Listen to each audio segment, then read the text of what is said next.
Hello friends, civil नगरी के इस ऑनलाइन प्लेटफॉर्म पर आप सभी का स्वागत है।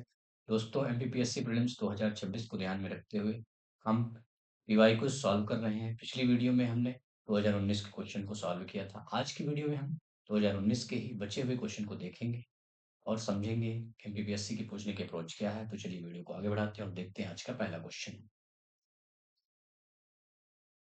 आज का पहला क्वेश्चन,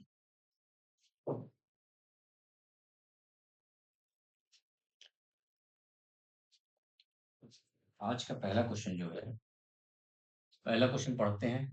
पहला क्वेश्चन, हिमालय के किस भाग पर करेवा भू आकृति पाई जाती है?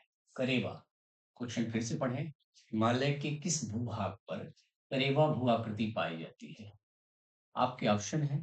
पहला ऑप्शन है उत्तर पूर्वी हिमालय, दूसरा ऑप्शन है पूर्वी हिमालय, तीसरा है हिमाचल उत्तराखंड हिमालय और चौथा ऑप्शन है कश्मीर हिमालय। आपको बताना है इन चारों में से आपका सही आंसर क्या होगा। सही आंसर होगा इसका option number D, Kashmir Himalaya होगा। अब कुछ करेवा के बारे में जान लेते हैं। करेवा के बारे में कुछ देखते हैं। पहला पॉइंट है कि जलोढ़ मृदा से, जलोढ़ मृदा के निक्षेप यहाँ पाए जाते हैं। जलोढ़ मृदा के निक्षेप, जलोढ़ मृदा के निक्षेप पाए जाते हैं। इसका जो इम्पोर्टेंस है वो क्या, इम्पोर्टेंस जो है किस लिए है इसका इम्पोर्टेंस? कृषि एवं बागवानी के लिए है। कृषि एवं बागवानी के लिए है। बागवानी के लिए है। किस, और एक इम्पोर्टेंट पॉइंट है केसर की खेती के लिए प्रसिद्ध है। केसर, ठीक। क्वेश्चन पहला कंप्लीट होता है। चलते हैं दूसरे क्वेश्चन की ओर। आज का दूसरा क्वेश्चन क्या है? क्वेश्चन ये कॉलम दी है, कॉलम एक को कॉलम दो से मिलाना है। पहला है काला हांडी, दूसरा है जावड़, तीसरा है कोलार, चौथा है मूसावानी। आपको आपको बताना है कि ये जो खनिज क्षेत्र है इस पर्टिकुलर खनिज के लिए फेमस है। काला हांडी, जावर, कोलार, मूसावानी। तो आपको मिलाना है। काला हांडी किस लिए जाना जाता है? काला हांडी आपके बॉक्साइट के लिए जाना जाता है। यानी कि फर्स्ट का क्या हो गया, फर्स्ट का थर्ड हो गया, सेकंड थर्ड फोर्थ, फर्स्ट का थर्ड हो गया। जावर किस लिए जाना जाता है? जावर आपको जाना जाता है जस्ता और सीसा के लिए, यानी कि इसका फोर्थ नंबर हो गया। कोलार किस लिए जाना जाता है? सोना के लिए जाना जाता है, यानी थर्ड का फर्स्ट नंबर हो गया।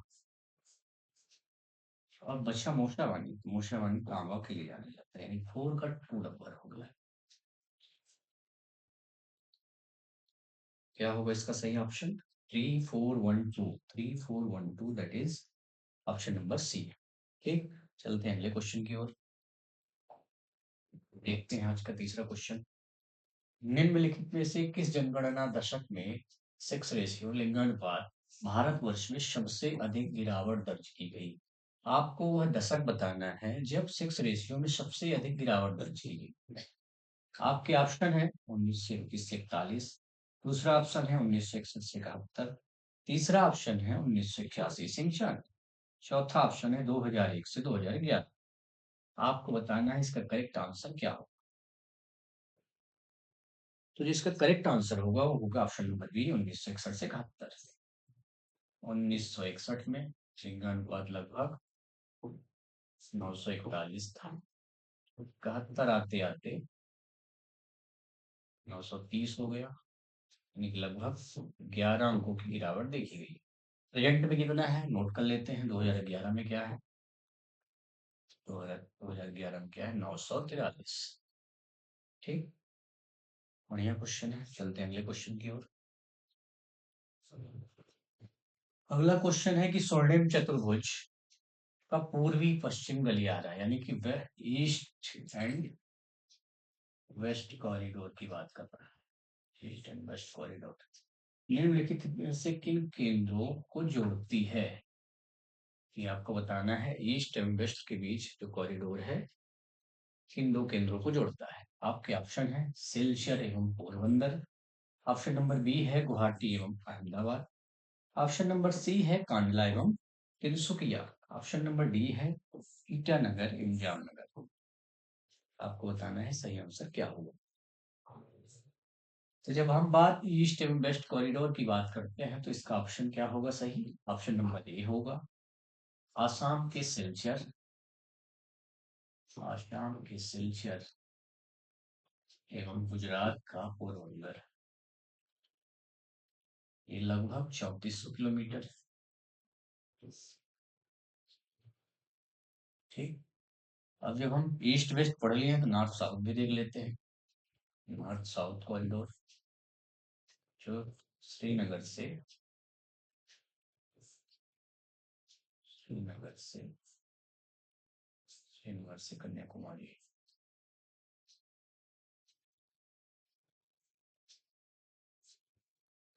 कन्याकुमारी के बीच में ये लगभग 4000 किलोमीटर है। ये दोनों मिलते कहाँ है? वो पॉइंट कौन सा है? वो पॉइंट है झांसी।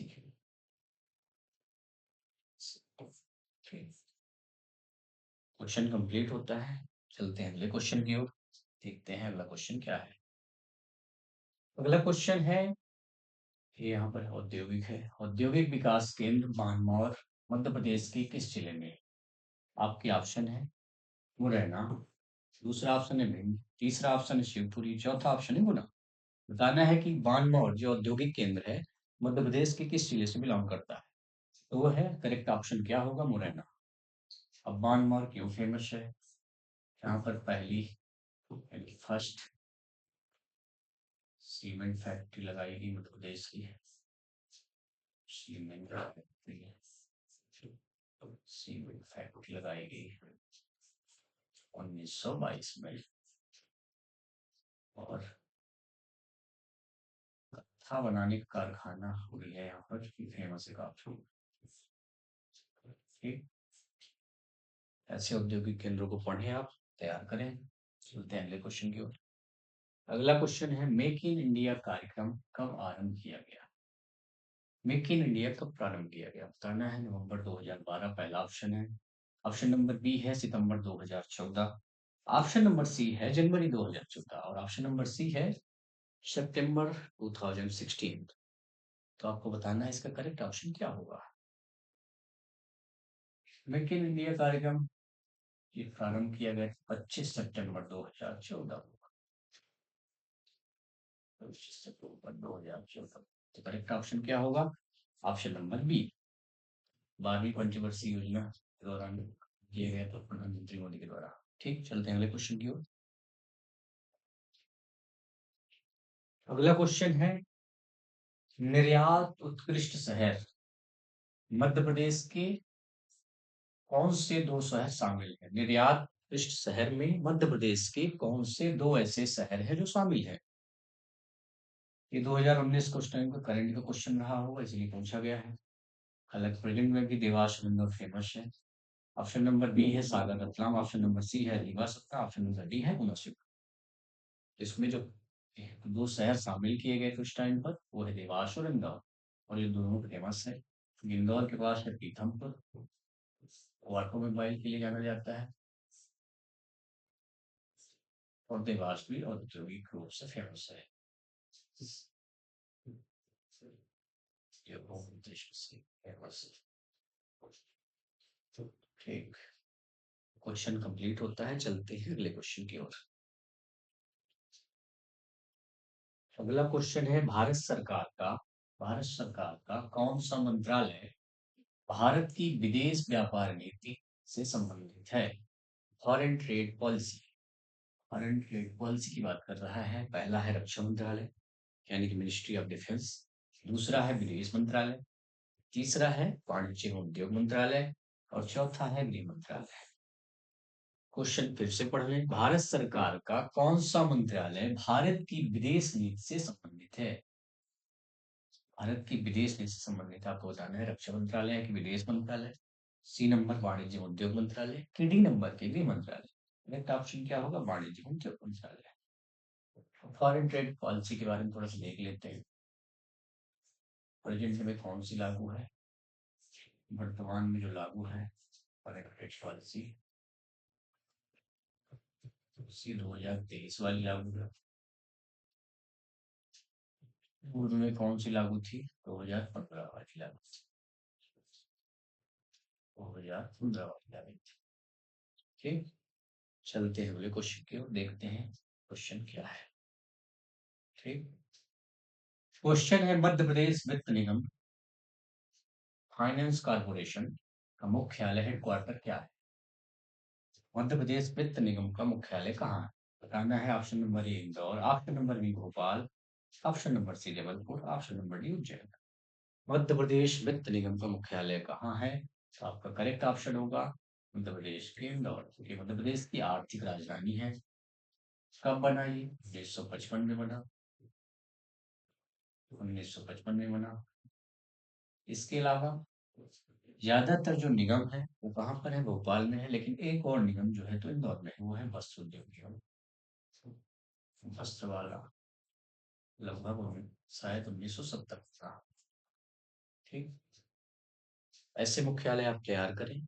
ठीक है, चलते हैं अगले क्वेश्चन की ओर।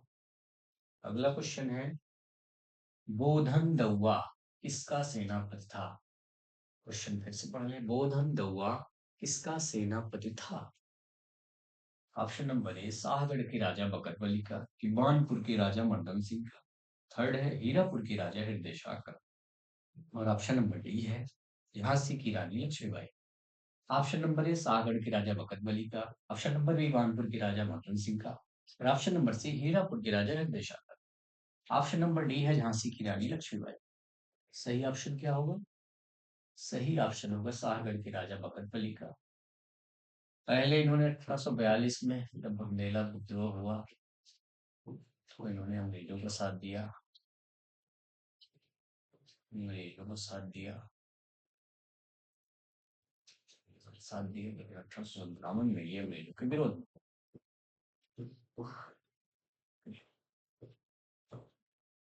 अंग्रेजों के विरोध में हो गए। सागर सागर के पास है।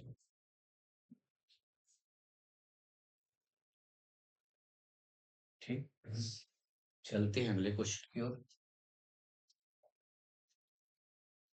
अगला क्वेश्चन है निम्नलिखित वाक्यों पर विचार कीजिए। कथन वाला क्वेश्चन है ये। पहला स्टेटमेंट है मांडू धार जिले में है। दूसरा स्टेटमेंट है मांडू में हिंडोला महल है। मांडू धार जिले में है, मांडू में हिंडोला महल है।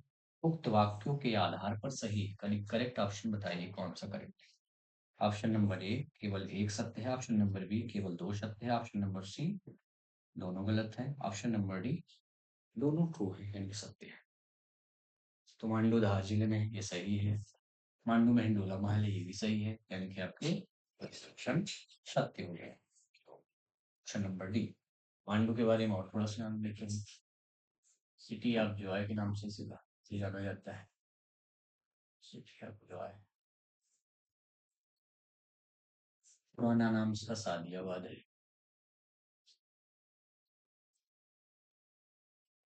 इसके अलावा और कौन से महल है यहाँ पे? इसके अलावा यहाँ पर जहाज महल है, जहाज महल है, और अशरफी महल है। शर्फी महल। ठीक, चलते हैं अगले क्वेश्चन की ओर। अगला क्वेश्चन है जल विहारी का मेला कहाँ आयोजित होता है? आसान क्वेश्चन है। जल विहारी का मेला कहाँ आयोजित होता है? Option number A Chhatarpur, option number B Sidhi, option number C Hoshangabad, option number D Seoni. Correct option क्या होगा? छतरपुर।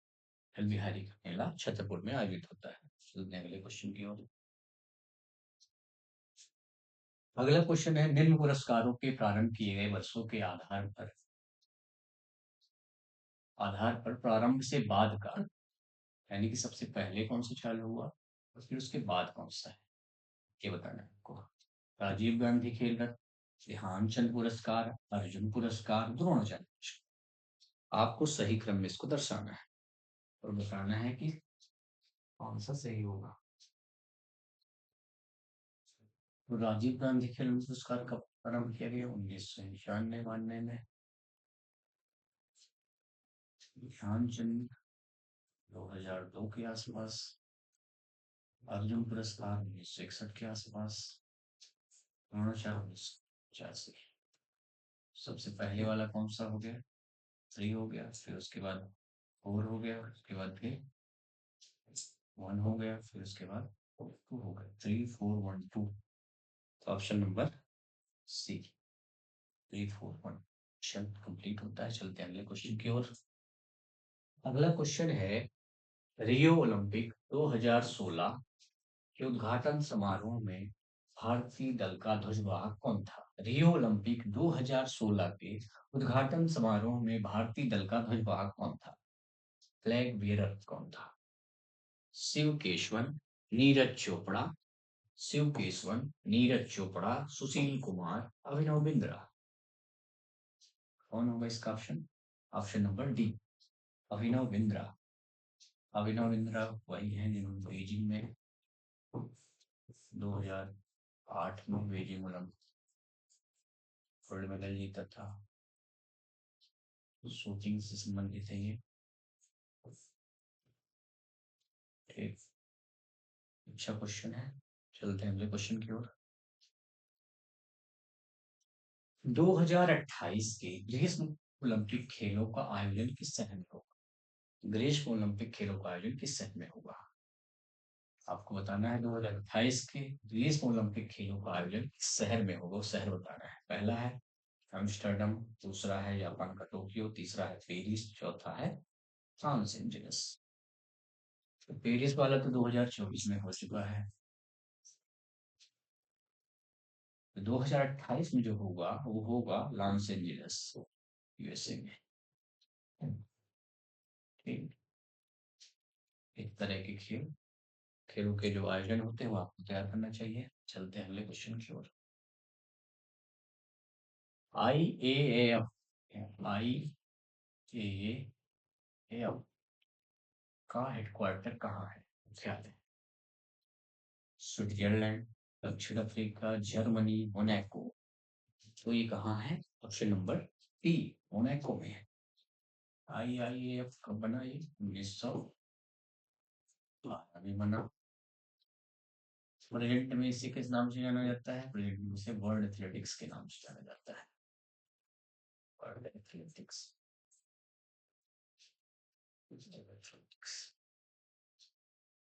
फुल फॉर्म क्या है? International association of athletic federation. ठीक, क्वेश्चन यहाँ से कंप्लीट होते हैं आज के। मिलते हैं अगली वीडियो पर। तक आप बढ़िया एमपीपीएससी की तैयारी करते रहें। थैंक यू, धन्यवाद।